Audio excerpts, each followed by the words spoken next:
who all these people are. So I don't know whether, hey? So what's Kempa doing in a games class? So my name is David Kempa. I'm associate chair here. I mostly teach like algorithms, data structures, and related class. But the reason I'm here is, and why Jackie is here, so as a department we're trying to hire a few new lecturers this year, sort of across all areas of computer science. And because Scott is awesome, but there's only one of him and we can't clone him, so since we need more people to keep this program going, so we're looking at a bunch of candidates, and one of them is Jackie, who is here today. And so the idea is that, so she's been here on campus yesterday and today. She gave a guest lecture in a 500 level class yesterday and today here. And basically, for practical purposes, you should pretend that Jackie is Scott, except she looks a little different. And other than that, yeah. So she'll just sort of teach you material that's just as relevant, hopefully, to what you're doing here. And afterwards, Scott will send you an email with a link for a survey where you can give us feedback on what you thought of today's lecture. We take these quite seriously. We want to make sure that you guys have an input in who will be teaching your classes in the future. And so if Jackie gets hired, there's a good chance that some class you'll be taking down the road would be taught by her, so you might consider this a good or a bad thing, and so you should let us know either way. I think it's really important that as students you sort of use your ability to influence how your education is going to pan out. And I think that's all I should say at this point. I'll let Jackie take over. Okay, thanks, David. So I wanted to have a little fun with this class, but also impart some knowledge to you guys about sort of what I've learned over the years designing immersive virtual environments, because I think we're poised to have a kind of a resurgence in this area with things like the Facebook purchase of Oculus Rift. And I'd like you not to have to go through a lot of the things that we went through back in the late 1980s, that when virtual reality first kind of burst on the scene. So I'm going to kind of go through this in a chronological way, looking at virtual reality that I have made over the years. And of course, this is where the next generation's going. So I think at the end, I'll touch on where I think this could be going, where your role in that might be, and then maybe we'll have some discussion to see how these techniques might be involved in sort of the next wave of media that we use as consumers in this world. So just a couple of thoughts that I always keep in my head, and these are just little phrases, that technology always extends us if we do it right. It's not something that limits us, it extends us. And these things that we build are experiences, and these experiences are not abstractions. These are realities. These are part of what we experience as human beings. And we do most of our experiencing as human beings through an embodied persona. So we have these bodies. The bodies really flavor how we think about the world. So even many of our metaphors are all based on the body. You know, we're over that, or we're under the weather, you know, because usually we're laying down when we're sick. So there are so many things that having a body really ties into, and should tie into technology as well. Where these kinds of experiences we have happen is called place. We have lots of spaces, but it's meaning assigned to a space that makes it into a place. So when I'm designing these things, I always want them to be a place. And then I don't want them to be boring, and I'll talk more about that. And I think we can add things that make these things more directly applicable to us as human beings by adding an emotional component. So this is all part of what I call my immersive design philosophy, and we'll kind of go through how I got there. So my first VR experience was 1989. This is actually a photo from a couple of years later, and you can see that head-mounted displays back then were a little bigger, and this one was the Leap Optics. It was the second version, but it was still so top-heavy that you had to wear this big breastplate as a counterweight so the thing didn't like fall down your face. But it was, you know, it was a $50,000 head mount. We were happy to have it there. The glove is something that we actually built ourselves in this lab that I was working at. I thought this experience was so powerful that I wanted to work in this field. And these were some of the words that were being bandied about of people that put their head in a head-mounted display and had that first kind of religious experience, which is what Mark Zuckerberg had a few weeks ago. Same exact words kind of come to mind. So I went to work at this research lab called the Institute for Simulation and Training in Orlando, Florida. And really I don't remember what I saw in the first VR experience I had. I think it was kind of boring in terms of what it was showing. It was seductive in that I was somewhere else. I didn't know where I was, but I was somewhere else. And that place was kind of boring. But that being able to transport myself somewhere else was really special. And I really wanted to make it even better than it was. Now, in the early days, what I worked on at this research lab was pretty boring stuff. We worked on building walkthroughs. We did stuff with the Army Research Institute that originally looked at your eyesight in a head-mounted display. We actually had eye charts in there, and you were legally blind, basically. We did 2200 was the eye measurements that we came up with. We did color eye charts as well. But what we wanted to look at was whether the military could use these things for training experiences. And they were focused on making them have more photorealistic aspects. So that was the big thing. How can we make these look better? Look better. So it was looking better over the quality of experience, and I really wanted the quality of experience. One of the studies we did was we built the building we were in virtual reality. We either trained people by walking them through the virtual version of it, through the real building, or just showing them photos, and then we gave them a task where they had to go find things on every floor. And it turned out that both the virtual and the physical pre-training were equally valid and far superior to the photo training. So at the same time, I was working on these huge image generators for flight and tank simulators. So these were things where the machines were huge, huge beasts, and totally proprietary code that you would have to go in and figure out how to build and make things with and program the simulation you wanted. And next to that, these new, fancy new svelte SGI machines we got were pretty amazing. So these were machines that cost between $40,000 and $100,000, and they looked about like that. The image in the lower right corner is from SGI's Performer Town. So it used sort of a scene graph situation called Performer, some code that you could actually get in and program fairly easily. And that was state-of-the-art looking right there. But again, it didn't do much for me to walk around these empty streets. They were just not that cool. So with another person who was working at the institute at that time, a psychology student who had changed to computer science, we decided that we would start making environments that evoked emotional responses. So that was our thing. We were going to see if we could make these kind of low-res, boring simulations really get you to feel something. So that was one of the things that we worked on. We worked on some practical things, other ways that a virtual world could be exciting to a human being, and one was to make it a shared situation where you could build CAD models together being inside the CAD models while you were building them. And then Toy Scouts was an after-hours group that took what we had used as test beds for the Army and made full-body immersive games. So these were some fun things that we did, and I'll talk about each of them in a little more detail. So Vertopia was the project I did with the psychology student who later became part of Disney Imagineering and then head of Disney's online games. And he's back with Disney just recently doing some more interesting stuff. So what we did was start with this desert interface, and it was a pretty barren interface, and you could fly over it, and if you came to an oasis with a pond, and you jumped in the pond, it took you to one of 9 different worlds. And those worlds were each designed to evoke a different emotional response.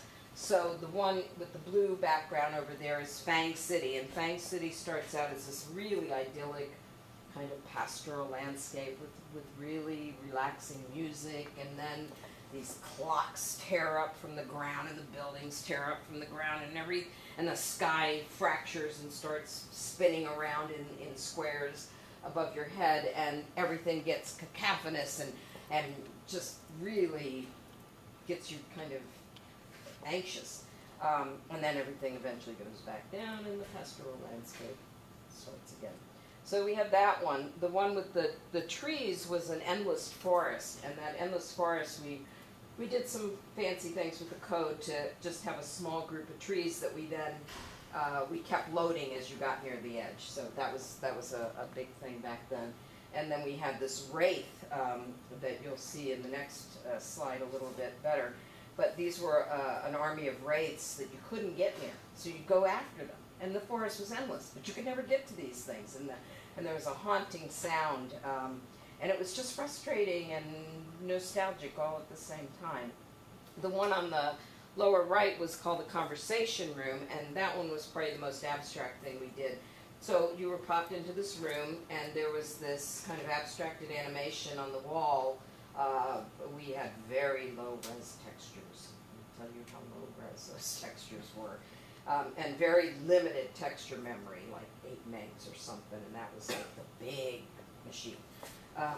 So we ran a very simple animation, just flipping through images on the walls, and then there was a photo album in the middle of the room that if you went up to it, you could turn the pages, and there were conversations embedded in this room. You heard the walla walla of like you were at a cocktail party, but as you went up to each of the walls or you looked at the photos in the book, you would hear one snippet of conversation kind of disassociate itself, like you were eavesdropping on people's talking.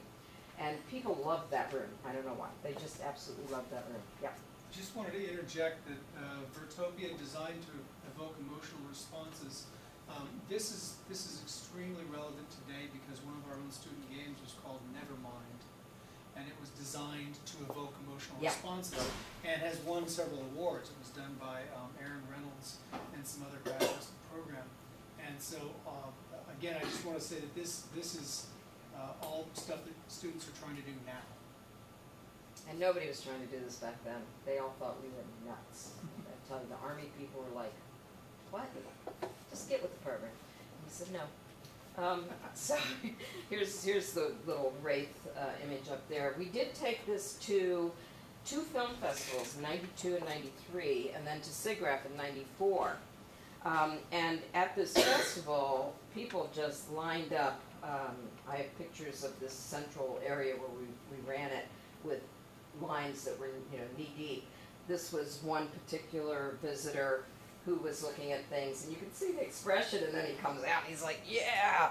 Well, one of the experiences that I didn't talk about was one that we were particularly proud of, and this was one where you were popped into the spider's lair. And this was a 30-foot high spider, so when you had the head mount on and you were up close to this spider, he was pretty scary. But he wasn't scary enough, so what we did was we had the spider have 8 states, everything from wait, to ignore, to be interested, to stalk, to attack, to kill. So we had these states, and it was kind of random. We did it so you couldn't do the same thing every time and get the same state. So sometimes you might advance and the spider might run away, and sometimes you might advance and he might attack you. But what we did was to increase the emotional response, we tied it to a recorded heartbeat. So each of those states had a different heart rate to them. So if he was ignoring you, the heartbeat was pretty slow. But if he was attacking you, it got really, really fast. Now, there were some people who had problems getting in a head mount with a spider, and we had people rip head mounts off and run away. But I think a lot of it was this entrainment that we put in. So that heartbeat entrained, your heartbeat tended to entrain with the heartbeat. That means it matched it. That means you got really upset when the heartbeat was fast, and people got really scared. This was long before they did the spider phobia thing at University of Washington, which came around a couple years later. But we were particularly proud of this spider thing because most people couldn't stand being in it. Okay, so the next thing that we were doing, and this was actually a funded project called PolyShop, and PolyShop was a very practical application. We were trying to see if you could use this virtual reality thing to build something from the inside. So you had the head mount on, you sat at a desk, so you actually had something physical that you could feel. And you put your hands in a certain spot and it aligned the desk to what you were seeing in the virtual world. You could see your hand. The picture, and we have very few pictures from this time. It was so hard to take pictures. But on the left is the menu bar. So as you're sitting at this desk, through the head-mounted display, you're seeing all of these menu bars with the 3D objects on them, whether they're textures or whether they're desks or doors or whatever, and you could touch the arrow and scroll through about 100 objects we had there. To pick it up, you picked it up with, we had made these pinch gloves. You picked it up with a pinch glove and you put it in the middle and you could arrange things. So you could make a room, you could make whatever. And it was really intuitive. It was so intuitive that one of the researchers brought their 4-year-old daughter in one day, and we put the head mount on her and showed her this, and she was like, ooh, blocks. And she actually picked up a couple things from the menu bar. She got up out of the chair and sat on the floor and put them on the floor. And we went, okay, you know, it's pretty intuitive if a 4-year-old gets it. So that was a fun project. You know, we did a lot of not so fun projects, but this was the most fun. So we had all of these test beds the Army had paid for and all of these big SGI machines, and we had some head-mounted displays, and we made these pinch gloves. The guy doing his master's degree actually made these pinch gloves and sat there and sewed them right next to me, and got a PhD, got a master's from it. They were then picked up by a small company called Multigen and sold through Multigen and through Fake Space Labs.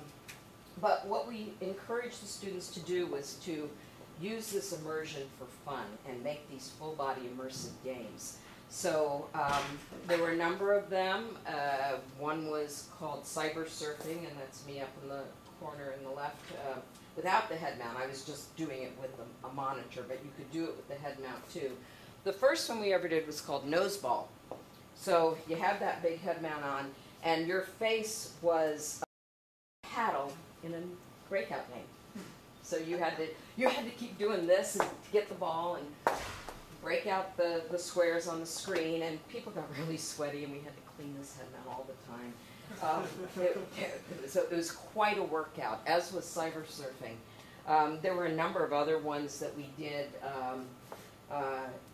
There was a crazy game where you were on a bed of squares, but they would change, and the rules would change halfway through the game of what you could step on and what you couldn't step on, and that was another really crazy one. And of course the students wanted to do a shooter game. You know, we're talking days of Quake and Doom, you know, back then. And I wouldn't let them do anything that was human. You couldn't shoot anything that was human. They had to find something that nobody cared if you shot it. Everybody would enjoy it. And so what they picked was the Energizer Bunny. Because it was such an annoying commercial at the time. So we would show this to entertainment people from Universal theme parks and Disney theme parks, and really tried to get them interested in bringing this stuff to the parks. And this was before Disney got involved with the Imagineering, or Imagineering got involved with virtual reality, because that happened after my colleague Mike graduated and went over to them. And they did the carpet ride and some other things. But they couldn't make any money with it either. But we had a heck of a time. This was Friday nights. We'd start around 6. We'd work till about 3 in the morning. We had a bunch of high school students. They came in, they learned to program in C, they learned to do all this stuff just on their own, and then they got to present these things to these entertainment industry professionals, and then at SIGGRAPH and at the film festival. And so it was a great time. So to get this kind of quality experience, there are many ways to do it. You get them engaged. Well, how do you get them engaged? You make them enjoy it, or you provide some agency through interaction, or you give them a story, or you give them emotions. There are so many ways that you can do this. So to make these experiences memorable, you need to make them meaningful. And what we looked at in the next thing that I made was how do you take what you've got, which probably isn't going to be super photoreal because it can't keep up in real time, and it probably isn't going to have a lot of audio realism. Can we make it feel real? It doesn't have to be photoreal, it just has to feel real. So we call that cognitive realism. And then providing this kind of very memorable experience and looking at multi-sensory inputs and really intelligent psychological design. So looking at all the tricks we know about what works and what affects you as a human being and putting that in there and forming this emotional connection. Okay? And what's really hard about it is if you're in a VR experience, that person typically has free will. It's not a game where they've got to do these steps and level up and find this thing and then reach this goal. When you build these things, people are walking around in them and they can go anywhere. They can do anything. So how do you get them to do what you want without letting them know you're kind of leading them? So this was a concept that we called a cohesive experience, and another part of it was coercive narrative, and I'll talk about those. But it's organizing these events into some kind of structure that the participant feels they have agency and they can see that what they're doing has an effect that moves them through a story or an experience. Okay, so the next thing I'm going to talk about is the first project I did at the Institute for Creative Technologies. I was there from the very beginning until last year, and they asked me what I wanted to do, and I said multisensory, highly immersive, cognitively real virtual reality environments. And they said go. So I started this sensory environments evaluation project, and I ran it for about 4 years. Had a really cool team, several of whom are over at the cinema school right now. And we wanted to use all kinds of sensory inputs. Some of them really weren't available then. So some of the things we thought were our palette to work with time, the sounds, of course, especially if we could spatialize those sounds, put them in the right place in space. Smells. Things that could attract the eye, like movements, specific objects that might attract your eye and lead you in a particular direction, different kinds of interaction techniques, characters, both non-intelligent and intelligent agents. If you could put somebody else in there, that's a big coercive element, putting someone else in a networked environment. We didn't do that on this particular one. And then really looking at things that may seem pretty normal to you guys, playing the kinds of games that you can play now, but this was back when there weren't games like that, but having all these corroborative details, and I'll talk more about that.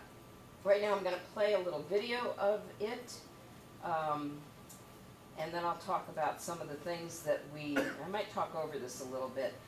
Oh no, this one I can't. This one that we'll hear some of these techniques. Over the past 20 years, the majority of virtual environments have been designed with the controlled isolation of the different sensory inputs, such as sight, sound, and smell. Photorealism in particular has commanded the greatest amount of attention in the design of realistic virtual environments. What we set out to investigate in our research, however, was how these different sensory inputs affect one another. At the University of Southern California's Institute for Creative Technologies, we are developing a series of virtual environments for training, art, and education that utilize multiple sensory inputs to heighten the feeling of presence in the virtual worlds. Our Sensory Environments Evaluation Project, or SEE, looks at how to maximize the relationships between sensory inputs by considering their effects during the initial design process. Our prototype environment for this design approach is DarkCon, a scenario in which the participant is asked to make his or her way through an unfamiliar hostile environment at night without being discovered. While there, the participant is also tasked with making a number of observations whose accuracy will be the gauge by which their success or failure is measured. SEE currently employs real-time delivery hardware capable of textured graphics, spatialized sounds, infrasound, and low-level haptics, and is in development of a proprietary scent delivery technology. For the design process, we describe the environment in terms of sensory inputs and filter according to scenario parameters, expected degree of emotional response, and available technology. A number of these elements, such as ambient sounds, smells, secondary objects, and detailed textures, might seem incidental, but provide what we call corroborative detail. Their inclusion is essential toward providing believability. These elements are then woven into the story, compressing the scenario down to its essential events. Such interactive narrative is challenged by the participant's free will within the virtual space. He or she can go anywhere and do anything. To ensure a meaningful experience where specific goals are met while still providing this sense of free will, C utilizes a number of techniques we collectively term coercive narrative. We construct psychological and sensory cues that seem native to the scenario, but which persuade the participant to take the desired course of action. These include sounds, sights, and smells that attract or deter the participant's movement. We also create a corresponding emotional score using low-level frequencies designed to make the experience persistently engaging. This score helps guide the participants' emotional states within the scene. The evaluation component of the C project will correlate pre- and post-experience questionnaire information with real-time participant data retrieved from physiological monitors. Our studies will help us determine the most effective sensory components necessary to create a high degree of presence, and the effect that that presence will have on the potential uses of virtual reality. That was a long time ago. And we didn't have nearly the tools that you guys have to make games back then. So, but we did take a lot of our ideas from things like Disney's animation principles. So I remember sitting there talking to my team saying, nothing's going to be static in this world. You're never going to come to something and it's just going to be sitting there. There's going to be trees moving, there's going to be, crunches under your feet, there's going to be things in the landscape. We had to move the moon according to the amount of time you were in there. The clouds were all moving. All of these things that were not usually done in these immersive virtual environments. And we wanted these multiple sensory aspects. We wanted it to feel real. We wanted it to be cognitive real. And because we were being funded by the Army, we made it a sort of a de facto military thing, but we didn't want shooting because shooting is a fairly high-powered agency thing. It really engages you because you're trying to find something, you're trying to shoot it, you're trying to aim at it. We didn't want that, so we made it an observational task. So you were told that you were being dropped into an area of Bosnia that either paramilitary activity was happening or refugees were kind of inhabiting. And you'll hear more about that in a little bit. And your goal was to determine from the clues that you saw which one it was. Is it paramilitary forces or is it just refugees? Is it danger to us? Is it not? And then if it was dangerous, you were supposed to drop a GPS locator device near what looked like the headquarters to you. So it was kind of dangerous. You had to sneak in, and it was almost impossible to drop that thing without being found out. So the end of this thing was always kind of a heart-wrenching thing for people. We researched this a lot. We got all kinds of, oh, hello. Yeah, thanks, I don't need updates. Sorry about that. Helpful systems. We made it look like areas of Bosnia. We knew exactly on the map where we were going, and we knew that things would be fairly realistic. We made it into a storyboard. We also did things like watch movies. So we watched films like Dark City and the 13th Floor to kind of look at this virtual reality kind of idea. We looked at things like The Third Man, which is an old film, and Hitchcock movies like Vertigo and Alien to see how to create suspense. The Third Man takes place in the sewers of Vienna, so we were doing this culvert system, and we wanted to have a lot of that atmosphere of those Vienna sewers in this. And we did field trips to Disney, and we even thought of little things like what would a refugee drop? They might drop their photo album. This would be clues that the refugees were there. This doll, if you got close to it, it had a voice box and it would squeak. It was kind of creepy, but one of those startle things that you would encounter as you had to go through this culvert. So you're dropped at the end of a culvert, and you had to find your way through the culvert to the area of interest, and then see what you thought was there. We even went to places like caves to see what the atmosphere was like in a cave, which is about the closest we could get to a culvert, because there was nothing you could stand up and walk around in the LA area. And then we looked at things that, tricks to make the graphics better, because even though this was a big SGI machine at the time, we really didn't have a lot of good graphics tools. So we had to use a number of tricks, like there are no reflections. We had no reflections. And we used a lot of vertex shaders to make things look better than they were, and transparent overlays, and things we could get away with in the, I think at that time we had 16 megs of texture memory.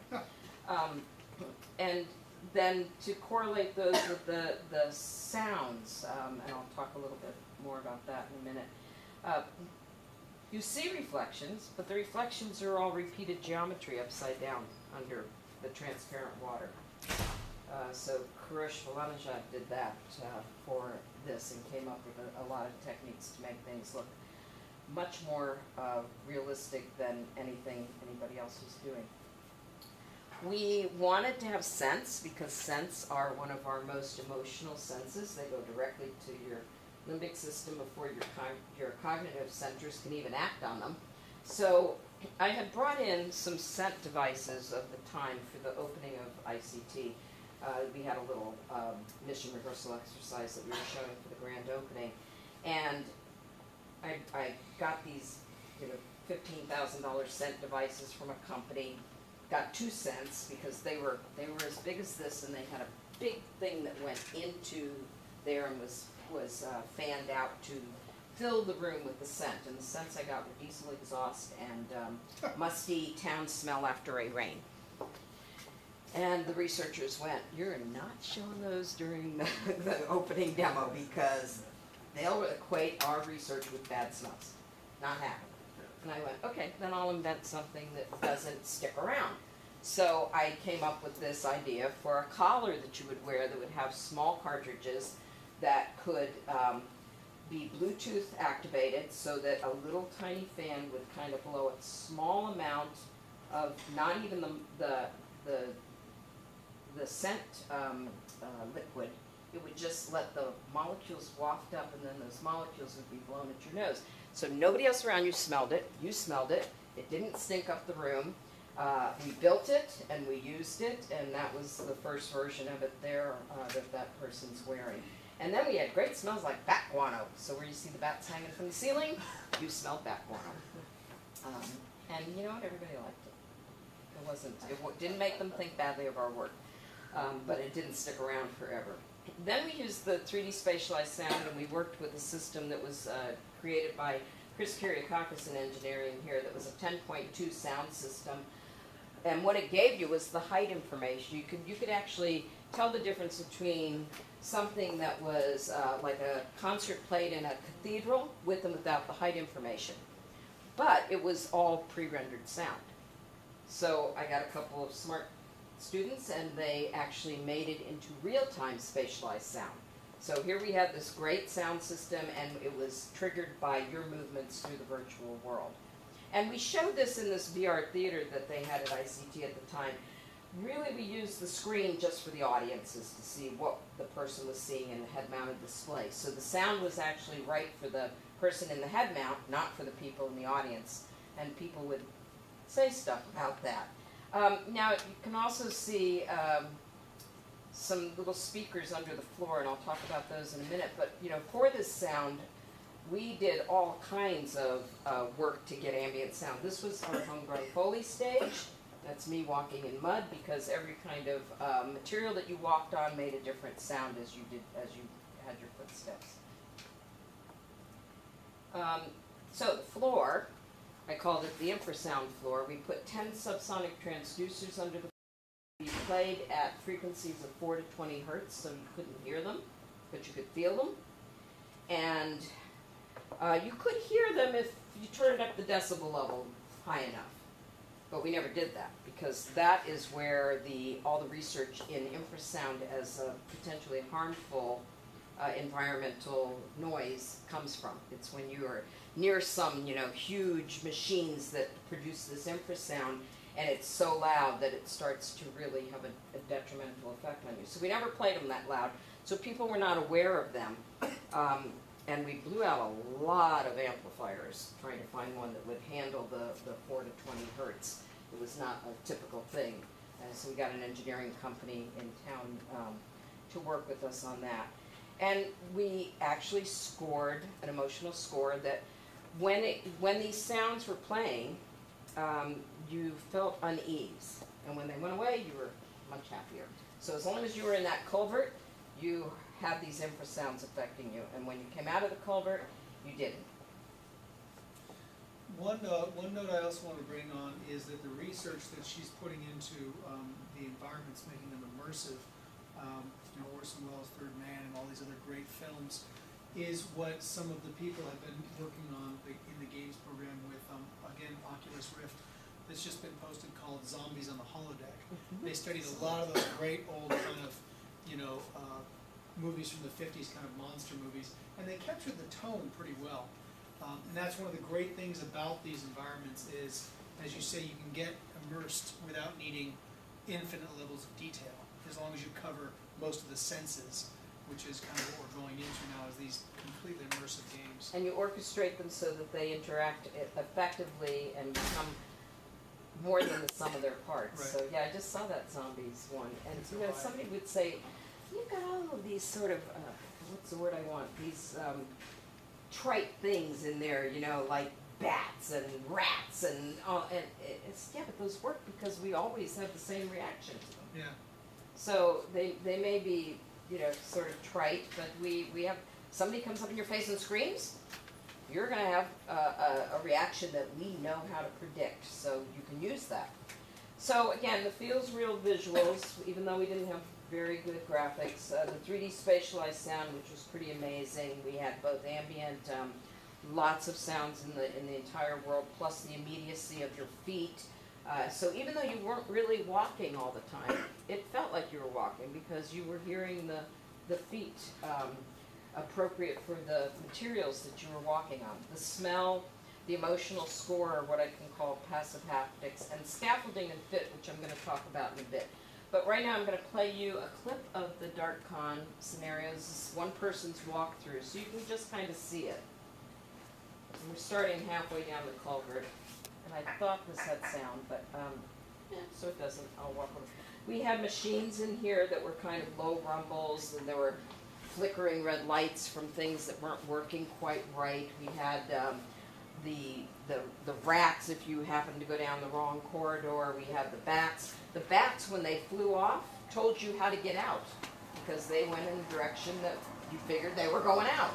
So you would follow them. Then you come out here and everything smells fresh and you're on the riverbank. But this thing comes overhead, so you got to kind of duck back in. While this thing's going overhead, and actually while you're going through the culvert, there are trucks going overhead, and they're knocking rocks off that are falling down and making noise. So there's a lot of little details like that. So now, here you are, you can go anywhere you want. Where are you going to go? Well, you might think it's dangerous, so we put one place you could hide. So of course everybody had to go to this car, because there was no other place in the whole environment that you could actually kind of get a viewpoint without being seen. Now, here's, you've had some clues in the culvert, like the photo albums and the water bottles and things, and so you know that there might have been refugees, but there's some activity going on at that building over there, and here comes a Jeep with some stuff in it, and where are they going? They're going to that building. There's think we should see it, but there's a guard up on the roof who's supposed to be keeping tabs on things, but you have to wait till he lays back and falls asleep before you run up here. And now you're hearing a radio that's in this abandoned building. Wow, was that the end of it? I didn't get the entire thing. You go up and you kind of look to see what's going on with that welder. You can tell he's working on a military vehicle of some kind, but if you get too close, he whips off his hat and runs in the building, and then you hear all this screaming and shouting, and then this dog comes after you, and you hear the chains, and you hear the snarling right in your ear, and you come to a very bad end in that one. There were 3 ways to get a bad end. If you didn't go to the car and you went kind of off into other places, there were landmines all over. So those would get you. If you went up the hill to the village, somebody would see you and come, you'd hear them screaming in Bosnian, and they'd come out and you'd hear the gunshots, and then your whole world went red and turned sideways. It was kind of fun. Not many people got up there. So we realized there was more we could do, because these people were going into this thing, and we really wanted them to behave in particular ways, but to feel like they had agency. So we started with some priming and some filmic elements. We wanted to not sit somebody down for these experiments and say, here's what you got to do. You've got to go see if there's paramilitary forces or there's refugees there, and if you think it looks dangerous, you know, drop this device. We wanted that to be part of the experience. So didn't know much about cutscenes back then, but you know, this is kind of like that. We did other things to prime them. So when we did the actual studies, we primed some people to think they were going into a video game, and some people to think they were going into a military mission. And that extended to the point where when we brought them in to do their questionnaires, we either had military posters up or we had game posters up. You know, they were all, we had little briefing things that kind of made them think it was a game, or it was an actual opportunity to do kind of a military training mission. But what we did when you were dropped into the culvert area, at the end of the culvert, the only place you could go was forward, we wanted them to remember what they might have heard in a military briefing. So rather than make them sit and watch a military briefing, we gave them a memory of the briefing. And that's what I'm going to show you next. This is what we call the memory briefing. It happens when you first get into the DarkCon tunnel, and I'm hoping this is a good version of it. Or this is the DarkCon clip again. Okay, so this is not the one I wanted to show you. Did I go backwards? Maybe that's what I did. Memory briefing. Okay. Over the past 7 days, weapons have been taken from 2 cantonment areas in our AOR. These include BOV-30 mobile and man-portable SA-16 AAA systems. This is a memory.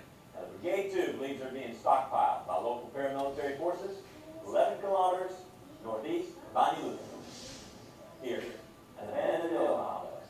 Whiskey Sierra 164-80699. Our mission? To surveil the port, enemy troops strength, both in the target area and along the main avenues of approach here. We'll report movement, number, type of vehicle.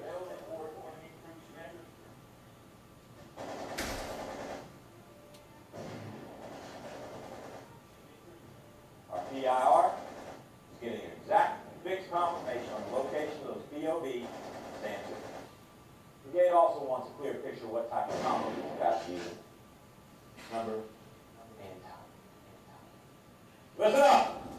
Team Swahilo into LZ Rainbow at Whiskey Sierra 1755061. Alternate LZ Thunder. Whiskey Sierra 207-50597. The infiltration routes, 4 checkpoints, be on your maps. Be advised, anti-personnel mines are a significant threat all along the secondary roads in the objective area. See, we're telling you about the Want to know landmines. Here, Whiskey Sierra 174-30761.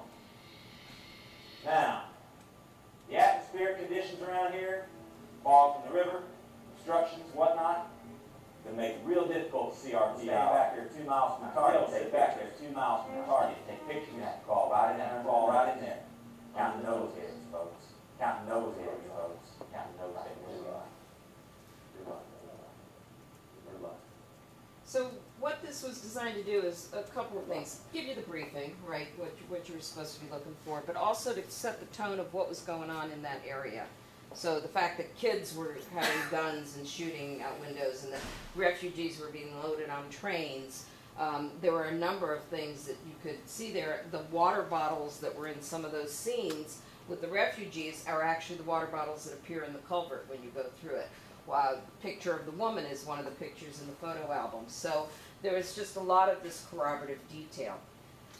So those corroborative detail is things that give you more information about an environment than what you directly see. So they're evidence of temporal change or things that should be important to you. And sometimes you can do them by putting them in the environment, like the photo album having been dropped and the shoe and whatever. And sometimes you have to present them different ways, like we did in this memory briefing. And then coercive narrative in a free will situation is a way to attract or deter people to go a particular way or to look a particular way. And that's as simple as a bright light. You're going to look at the bright light, you know, or these bats that you startle when you go under them and they fly out. Then you go, oh, that's the way I can go. So these help guide this experience that you're trying to craft without letting them know you're crafting it for them. And then we came up with a way to kind of codify this into a principle for what we were doing for the C project. And so if this is our experience space, and the palette we have to work with is sight, sound, and smell, we can combine this in 1,000 different ways, right? We have another thing, which is time. So time, before they get into the experience, is actual time. But you can play with the time in the virtual experience. It's totally at your prerogative to mess with time in a virtual experience. And then when they come out, they're back on actual time. Okay? This is to represent the free will path that they're going to take through this thing. So it's just totally an idea that they're not going to go from A to B. They're going to wander. They might do some other things. How do you make them go? If this is exactly the way I want them to go, how do I do that? Well, we prime them at first. So like I told you, we had the game posters with serious posters. We had the memory briefing. We had a number of things that we used to prime them. And people are now starting to talk about how do you prime people before they get into, especially a training situation. Then we have, so let's see, experience-based priming, we're getting in there. The corroborative detail is everywhere. So this is just a diagram to just say corroborative detail, let's plop it in wherever we can. So wherever they look, there's something that adds to the feeling that they are in that space, that particular space, at that particular time for this particular purpose. Then coercive narrative has attractors and detractors. So that's what, when you look at the loop of this particular path, it goes up where there's a plus sign, and then it goes away from the minus signs, and this is a way to get people to go where you want them to go. And then we put in what we called emotional hotspots. And that might be like the bats flying off because it absolutely startles you, and you can use that startle response that we humans have to great effect. It might be when you're in the culvert and the trucks are going overhead and the rocks are falling, then we might have popped up the infrasound so that you felt really uneasy because you wouldn't know what some of these sounds were. We had that mysterious machine that was blinking red in the back. So we had these emotional hotspots where we designed them. And then this is kind of, to show that the path through this now is informed by all of these things that we're doing, including that emotional score. And then we tested it. So we tested it at the ICT, and we took it to Fort Benning. So these are 2 soldiers that are in it. And we created these tools where you could actually play back the entire experience. So you could watch someone's physiological signals, their heart rate, their skin conductance, and tie it to an exact moment in their particular walkthrough. And what we found was that everywhere we designed that intense emotional response, we got it. So we thought this was great stuff. We published a bunch of papers, we invented scent color, we invented an infrasound floor, we tested a lot of people. It was a great 4-year ride that the Army did nothing with. But I think there's a lot of lessons there for games. And I decided to go and get a PhD with this information that I had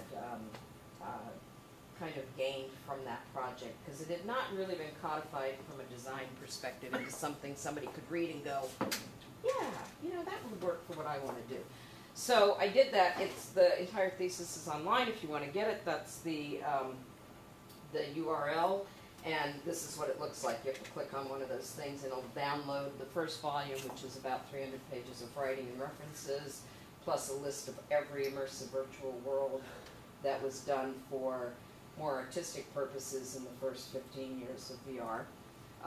Very extensive chart. And then some of my art, which you're going to see here. So as part of the PhD, I wanted to build these emotional environments, and my motivation was that my artwork for years had been about evoking emotional response. And I was an artist before I was a computer scientist. Now I think they merged together very well for me. And this was an environment I made early on that I showed as stereo pairs. So I would render 2 versions of what I built in Alias at the time, and you would look at them in a gallery setting through stereo slide viewers. So I wanted to do one that you could look at that was more artistic, that you would look at through a head-mounted display, and this is a one-of-a-kind head-mounted display that Fake Space made that never really stayed on your head great, but it had 90-degree field of view. So this was pretty cool back then. And since a couple people trying to go through this environment, we didn't have the theater for that. But the idea was to have these memory stairs where every time you took a step on the stair, you went through a different part of a life experience from before birth to near death. And this is, I actually built this and said, this is what I want built, and they came back and said $50,000, and I said, okay, we'll do it without the stairs, because I wanted to do it in my lifetime. But we did four of these chronological experiences. The project was called the Memory Stairs, so it's part of the PhD work. The first one was before birth, so it was called the embryonic chamber, and everything was, all the sounds were filtered through water, and you would see things like somebody touching, and you would see an argument, and you would see your mother. So there's all kinds of really interesting things. You didn't have much agency in this because you were trapped in a watery chamber. But it was interesting. And then the next one was Just New, where you were in a crib, so your entire viewpoint was from the crib, and these giant faces would come in and out, and you'd smell your mother's perfume, and you'd smell baby powder. So there was, again, a lot of people said this took them way back and brought up memories that they never would have thought they could have remembered. So that was interesting for me because I wanted it to evoke memories. There was another environment in this scare thing called the Forgotten Rooms. There were 2 rooms. You couldn't get out of them once you got into them. And I'll show you a little bit about walking through this room. And there was smells from the fireplace. There were smells from some other things. I mean, we even have fingerprints on the bookcase glass. So there's just all kinds of details that you wouldn't really even notice, but somehow I think if they're not there, you miss them. So we put them in, and they really, fingerprints on the glass doesn't really cost you much. Everything was researched to be correct for the time. The last one was kind of a before-death thing where you were in this giant ocean and things were floating and you were floating and the music crescendoed and you went towards the light kind of thing. So that one was kind of not my favorite, but I'm going to show you a little bit of someone walking through a part of the memory stairs just so you get an idea of it. And this is focused on a video that I did that it plays on that 1930s TV in that room. And there are ghosts of memories that appear as you walk around the room. You'll probably see some of those in here. But all, original music that we did. Anyway, it was fun. And so this is 2004, 5, somewhere around there.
realizing this is a very early one. It doesn't even have all the objects in the dining room. There's no straight chair in here. Not one chair is straight. Because I bet at home you don't have all straight chairs. Your table.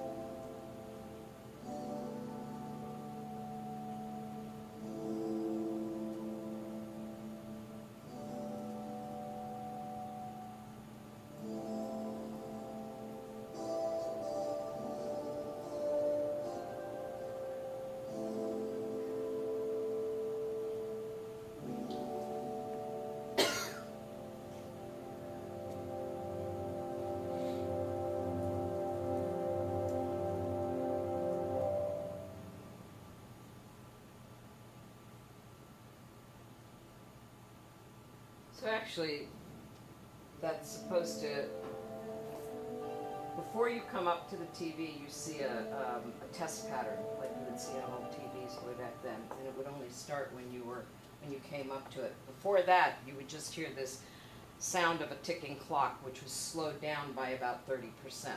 So it was really kind of nerve-wracking to hear it. And then as you went up to different things, you would see these ghosts. So the kind of getting near the end here, and I want to say that I did all these immersive experiences, but it doesn't always have to be about being fully immersed with a head-mounted display. So when I took this over to London, where I was getting my PhD, I couldn't take the machines from ICT. They just wouldn't let me take them, and I wasn't going to pay for them. So I had to come up with another way to kind of give them the flavor of what was that immersive experience was like. So I came up with the idea of getting 10-foot by 5-foot silk panels and rigging them from the ceiling of a little production studio there. And then I recorded a walkthrough, and then I rear projected it onto these silk panels and put a fan back there so they moved really slowly. And I had the middle one go out of sync, so even if you stayed there for a while, you would have a different experience every time. So let's see if I can show you a little bit about what that experience looked like. And I don't have really good videos of this, but you would stand in front of these screens, and you would see things. Like I said, the center one would go out of sync, and it would take you through all 4 experiences. And some people who had tried both actually said they really liked being in this sort of sensuous silk panel one better.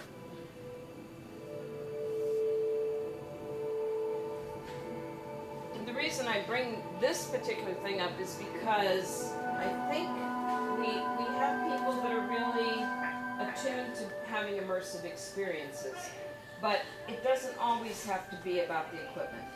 It can be about the way you present it to someone, and it can be presented in many ways. So you have this sort of what they're calling transvergence, or the transmedia idea, where you can present the similar ideas in many different ways, and have people immersed in ways where they get maybe a different perspective from the different types of immersion. So what I want to kind of leave you with is the final thoughts I have. How do you build it so that each person that goes in there has something that really is meaningful to them? Every person that goes into an immersive design completes that experience on their own. So every person is going to have a different kind of experience based on what they bring to it. They inhabit those spaces viscerally. This is the coolest thing about immersive stuff. This is what gives everybody that initial religious conversion. And if they can find meaning or connection to this experience, then they are going to make that space that you've given them into a place. They're essentially going to form memories. So what's the future of immersive VR? Well, you guys are going to invent it, right? So is it going to be our mass media in the coming decades? Is it going to be a new kind of reality TV, or maybe a virtual vacation channel that we can go to? Are we going to have experiential music?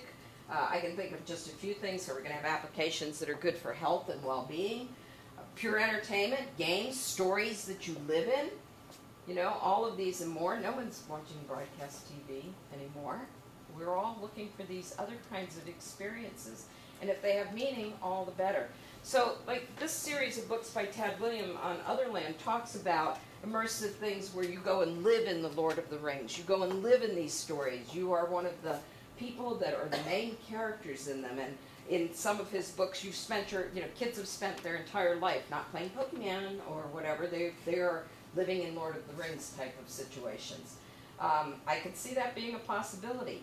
Now, this just came out yesterday where Sir David Attenborough's newest wildlife movie is going to be put in a VR headset. So how cool is that? I have friends that have a big dome thing that they've been putting immersive experiences in for years, and they've been able to take all their dome stuff and put it in the Oculus Rift. So this is what's going to be happening, and there are going to be issues that arise. So Sherry Turkle wrote a book called Being Alone Together, I think is the name of it, or Alone Together, about how all of our social media is keeping us separate. I don't really believe that. But if we're going to be immersed in something that does separate us, where is that human connection? How do we get past that issue? Do we experience all our media alone, or do we find ways to experience it together even though we are immersed and separated from the physical reality? So those are questions you guys are going to have to answer because you're going to invent the future. Thanks.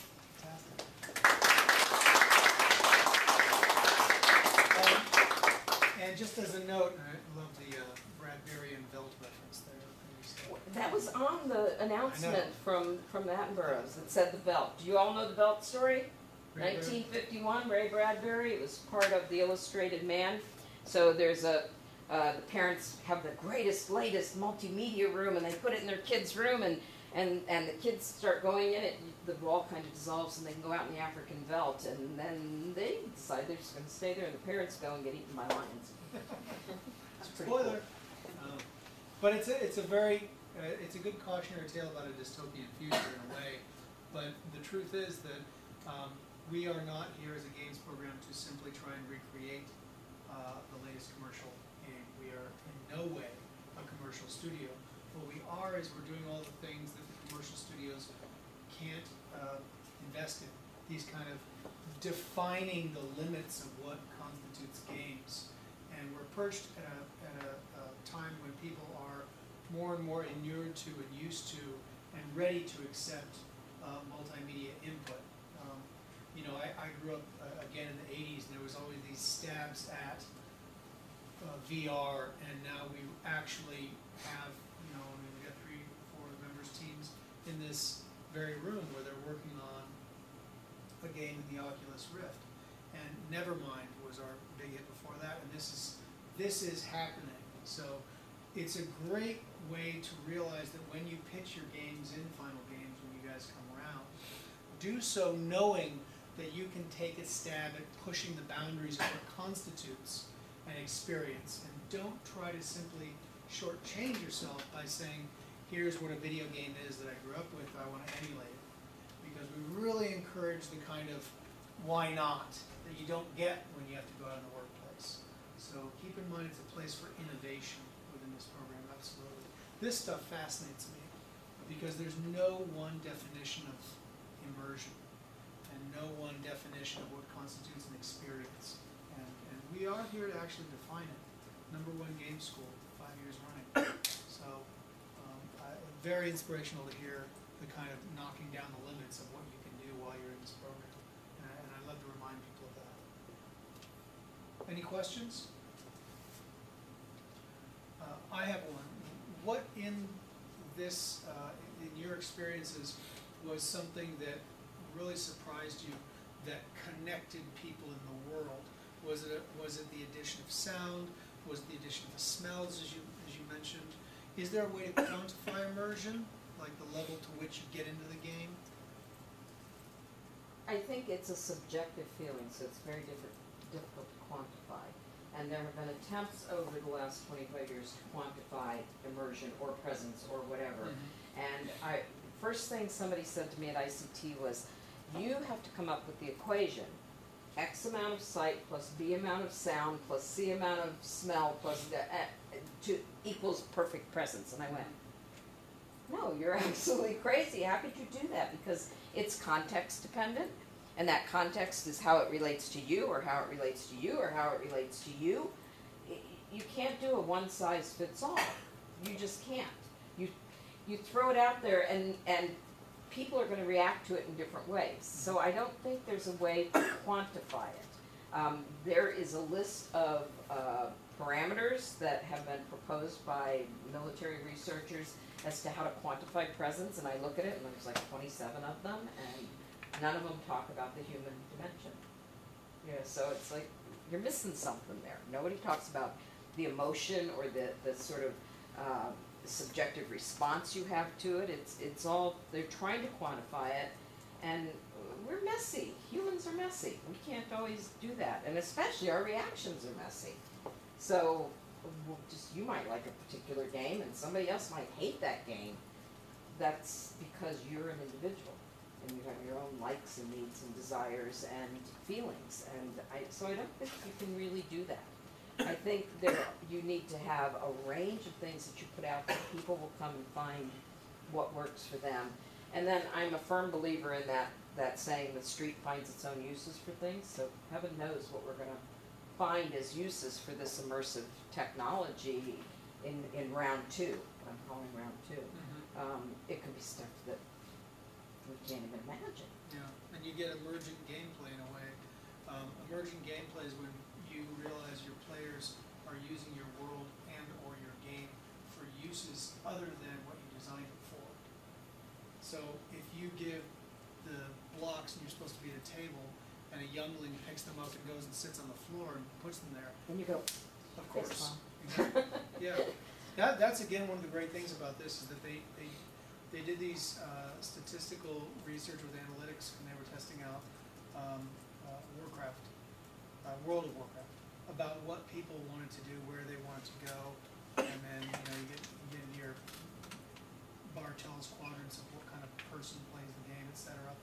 And really, this is a great arena for emergent gameplay because, again, growing up as I did with an arcade and a joystick and a machine, and you put your quarter in, it's now no arcade machine, it's no quarter, it's you're in the world. What do you want to do? And that's just amazing. And how do you help people know what their options are in there without, giving them a little thing that says, now you can press this, or you can press that, or you can go here. That coercive narrative, maybe that's got a place in some thinking in the future. One thing that I really wish I had done is been able to take some of those things and make them multiplayer. So I never did that. So I never got to test any of this stuff out where you have more than one person in there. And I think that would be my next dream, is to be able to do that and to see what we can share in something that's presented with these concepts in mind. So maybe you guys can do that. Yeah. I have a question. How much do you think free will relates to immersion? Because you have the things on the silk screens, and you have DarkCon, and those two are different because in DarkCon you have the choice of going wherever you want versus the memory stairs where you're just observing. So how much do you think free will is important? Because nowadays, there's a lot of narrative games, and people are talking about how, or if they're really games, and whether or not they're cheating the player in terms of immersion or not. It's a great question. I think my answer would have to say there's a range. There's a range. So some people, they say Second Life's not a game. Well, it's got games in it, it's got things you can do, but it may in the sense that it has a goal, and it has, things that you're supposed to achieve and scores that you get to see where you are in that game. So I think just like you can have an IMAX film or a regular film, or you're watching it on your TV, or it's a sitcom, or it's a YouTube video, those are all just different types of media. And so I think there are different types of immersion, and we need to explore them all, because there are times, I'm not going to always want to put a head-mounted display on and sit somewhere, just like I'm not always going to want to sit at a desktop and do stuff. I might want to do something on my phone. I think augmented reality is another thing where you're superimposing these created elements over the physical world, which is another thing. So that's why I showed you the silk panels, which I don't usually show anybody, because it's a different kind of experience. And there wasn't a lot of free will there because I didn't have a lot of time, but I would have taken that entire soundstage and just blanketed it with these things. So you would have had to walk through it. And I probably would have made attractors and detractors. I probably would have made some coercive narrative so that you could do things there. And I could even see that being a multiplayer game or experience of some sort. Or people making it out of that because that's what seemed to, it said to them when they were in it. So, you know, I just think there's no possibility it shouldn't be explored. You may focus on something for a particular thing you're making, but you could, you know, the world's the limit. One of the game proposals that I heard someone talking about was actually using the database of like Google Earth and people's photos to actually go into an existing world, even though it's not done in 3D properly. And someone had the idea of going to a location, and with the headset on, you were still in that location, but in an augmented reality way, you could step into someone's scanned photos of that world from the past. So you could, you know, you could be in a location, go to a location of a place, Google Earth, you're there, you know, it's all kind of a 2D faint, but there was a way to then access people's downloading of those pictures done from the 40s, the 50s, the 60s, maybe with them narrating over it, and then you get to kind of go into this web of time within a specific location. And I really like the idea of travel. How to make that happen, I want to see that happen, because that's the kind of stuff that I find very attractive. Fantastic. Any other questions? Well, thanks. Thanks for again for coming. I appreciate it. That was fun.